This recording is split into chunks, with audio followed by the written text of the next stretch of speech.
Hi there, welcome to this video and thank you for your curiosity. My name is Karen Williams and I want to show you two books.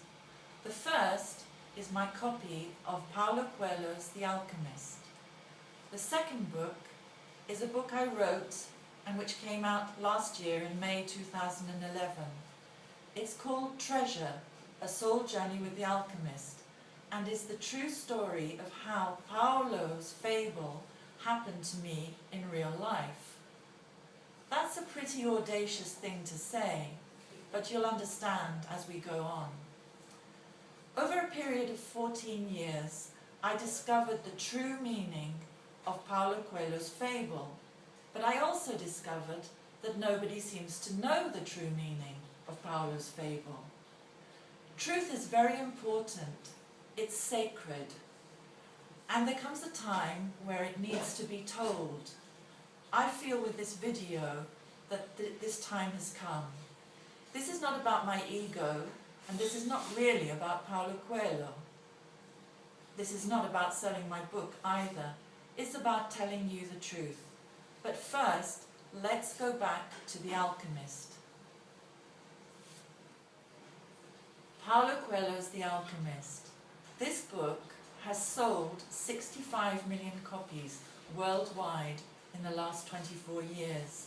It is the most translated book by any living author to date. It is iconic, so much so that it is used as a standard text in virtually every high school in the United States. Millions of high school children and college undergraduates learn about this book. But through my experience trawling the internet, reading reviews about the fable, reading university texts about the fable, I discovered that nobody really knows what it actually means. Paulo was inspired to write this fable when he read another fable in the centuries-old book, The Arabian Nights. That fable was called The Ruined Man Who Became Rich Again Through a Dream. I'll give you a brief outline of what that fable was. A rich man in Baghdad loses all his money and has to work as a labourer. He one night has a dream in which a voice says to him that he will find his fortune in Cairo.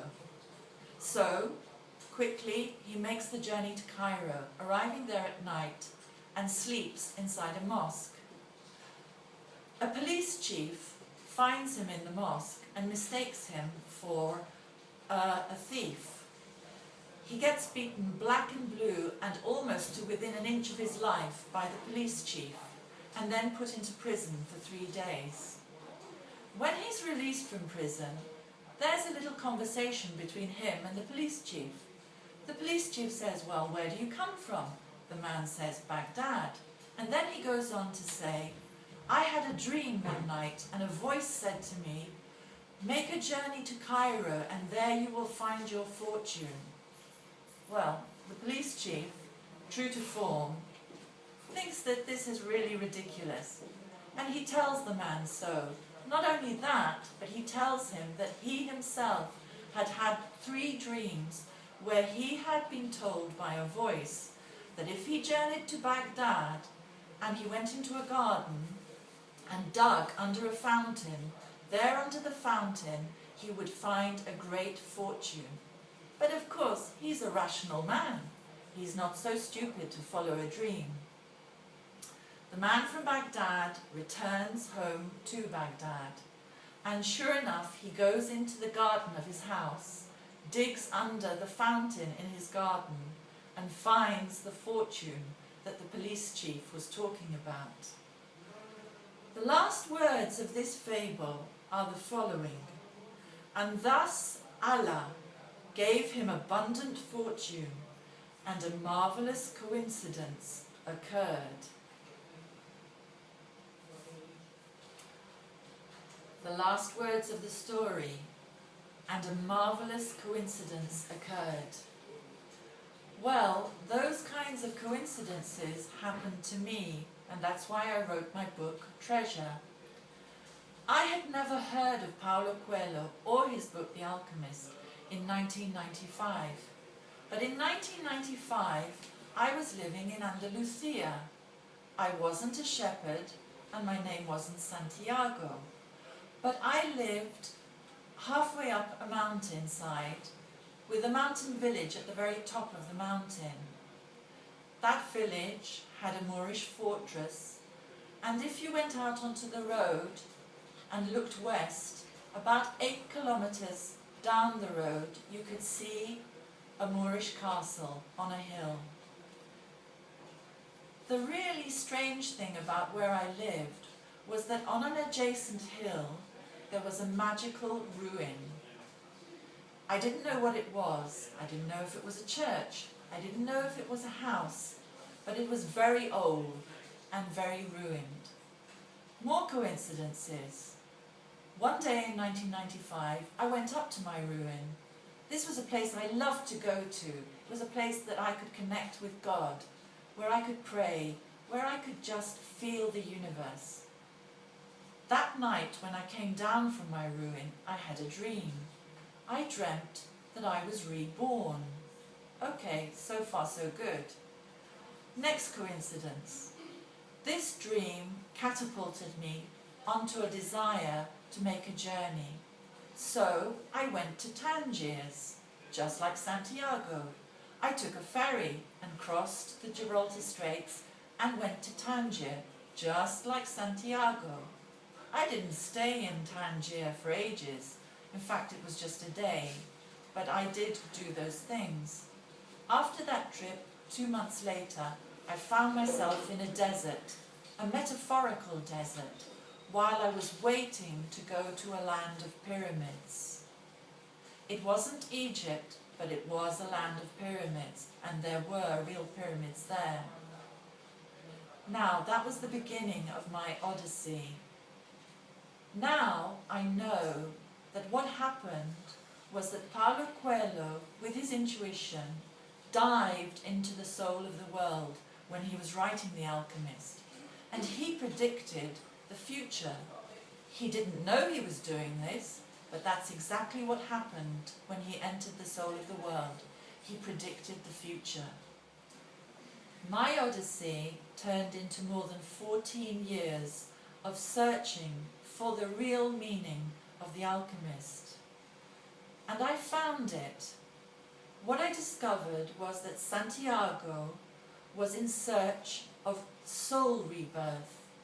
He was turning his base self into gold. This was the alchemy that he was hoping for, but it was completely subconscious. Now, that kind of alchemy is all about the two halves of the soul. Just as we have 2 eyes, 2 ears, and 2 arms, the soul is made up of 2 halves. Santiago in his story represents 1/2 of the human soul. And his journey is about him searching for the other half of his soul. Of course, that other half of himself is actually inside himself. But we as human beings, when we incarnate into the world, we have to find what is inside ourselves outside.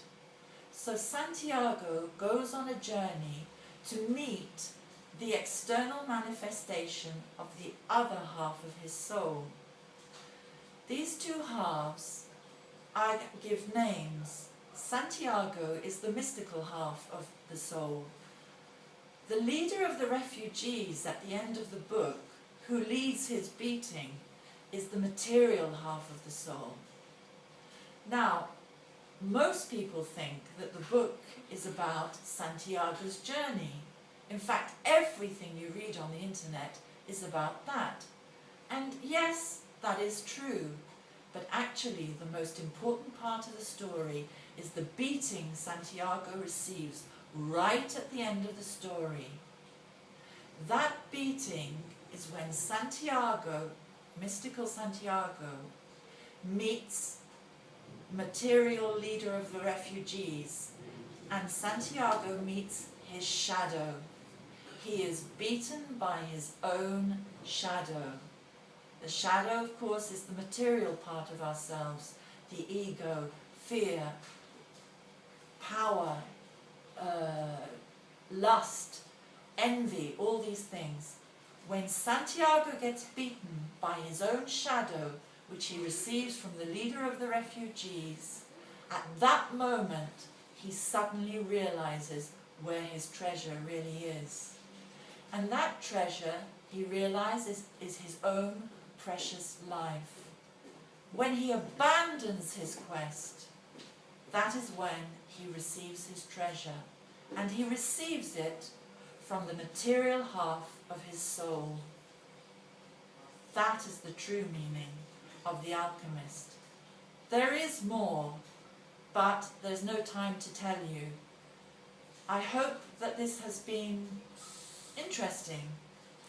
My book is available on Amazon worldwide, and I'll be bringing out a revised edition in September with much more information.